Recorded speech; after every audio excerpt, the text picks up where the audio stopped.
हम बात कर रहे थे कि हम अपने बुढ़ापे को कैसे रोकें। उस पर दो एपिसोड पीछे हम बना चुके हैं।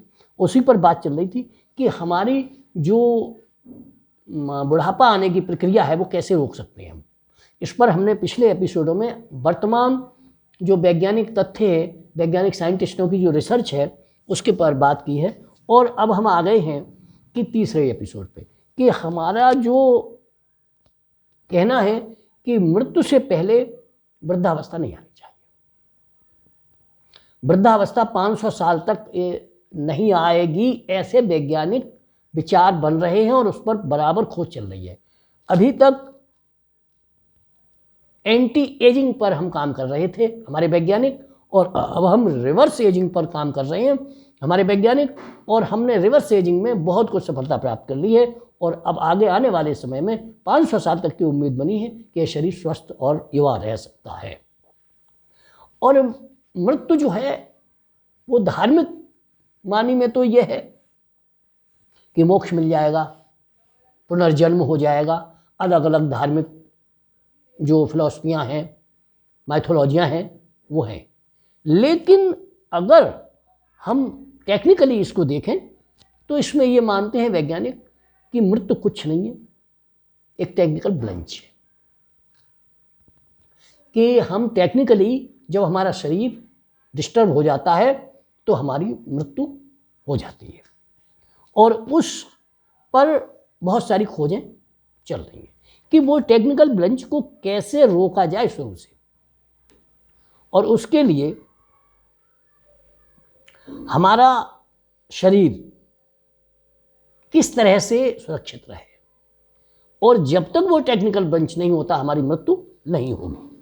और इसके लिए हमारे वैज्ञानिकों ने काफ़ी प्रयोग किए हैं।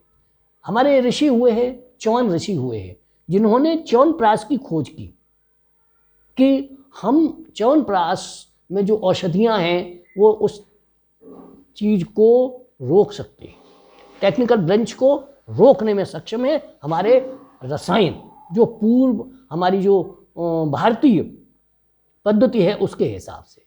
ये च्यवन ऋषि ने अपने को चिरायु बनाने के लिए उस तरह का प्रयोग किया था। लेकिन हमारे जो वर्तमान के जो वैज्ञानिक हैं वो अपने दूसरे संसाधनों से लगे हुए हैं कि सेल का किस तरह से हम डिवीजन और बुरी सेलों को जल्दी हटा करके अगर उनकी जगह नई सेल्स पहुंच जाएंगी तो हमारा शरीर चिरहुआ बना रहेगा। उस पर काम चल रहा है।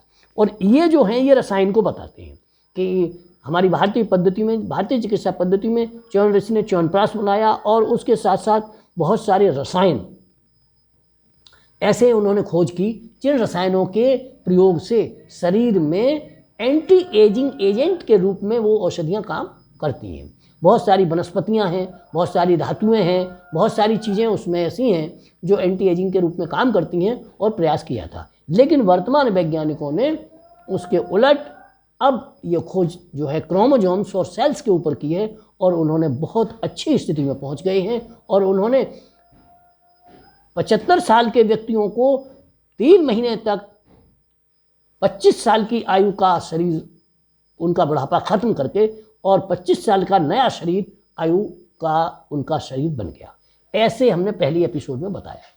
तो ये एक ऐसी रिसर्च है जो आज की मान्यता ये है कि 500 साल तक हमारा ये शरीर किसी भी बिना अवरोध के युवा अवस्था रहते हुए चल सकता है, क्योंकि नई सेल्स के बनना कम नहीं होना चाहिए। और इसमें जो हम जितनी ज़्यादा से ज़्यादा अच्छी ऑक्सीजन दे सकें, इसको ज़्यादा से ज़्यादा अच्छा न्यूट्रिशन दे सकें अगर इसको, और हमारी वो सेल नए सेल बनने की प्रक्रिया को स्थायित्व दे सकें, तो उतने ही दिन तक हमारा शरीर युवा अवस्था में रह सकता है। ये नई रिसर्च है। और होने वाले समय में अभी तक हम एंटी एजिंग का फैक्टर लेके चल रहे थे कि हमारी उम्र, और जो च्यवनप्राश है, रसायन है या एंटीऑक्सीडेंट हैं, ये हमारी जो एंटी एजिंग फैक्टर पर काम कर रहे थे। लेकिन अब हमने काम शुरू कर दिया है रिवर्स एजिंग पर, कि रिवर्स हमारी एज को वापस ला करके हम अपने शरीर को 25 साल का बनाएं। तो वो एज हमें दोबारा से 25 साल का हमारा शरीर बन जाएगा अगर हमने उन फैक्टर्स को मान के चले, तो शरीर में वेस्ट नहीं डालें। अगर आपने शरीर में वेस्ट डालना कम कर दिया, शरीर को शुद्ध ऑक्सीजन दे दी और उन सब फैक्टर्स को माना जो वैज्ञानिक खोज रहे हैं, तो इसमें कोई दो राय नहीं है कि ये शरीर 500 साल तक की एज तक युवा अवस्था में सुरक्षित रह कर चल सकता है अभी तक की खोजों में। तो हम आशा करते हैं कि इस पर और काम होगा और हम बहुत सारी चीज़ें ऐसी हैं जो इतिहास से भी देख सकते हैं कि जो हमारे इतिहास में कई बार ऐसा हुआ है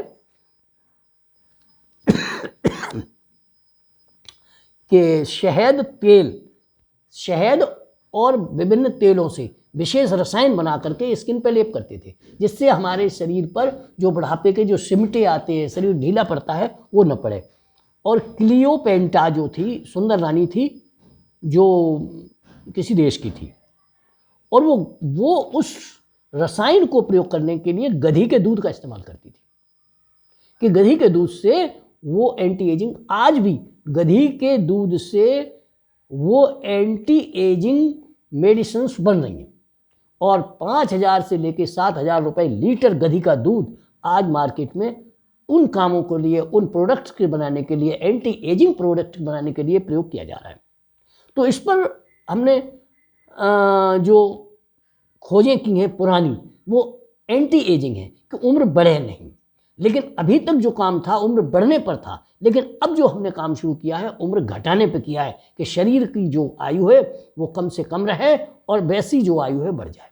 तो शरीर की आयु पर अब रिवर्स एजिंग पर काम हो रहा है और उसमें एक ही फैक्टर है कि आप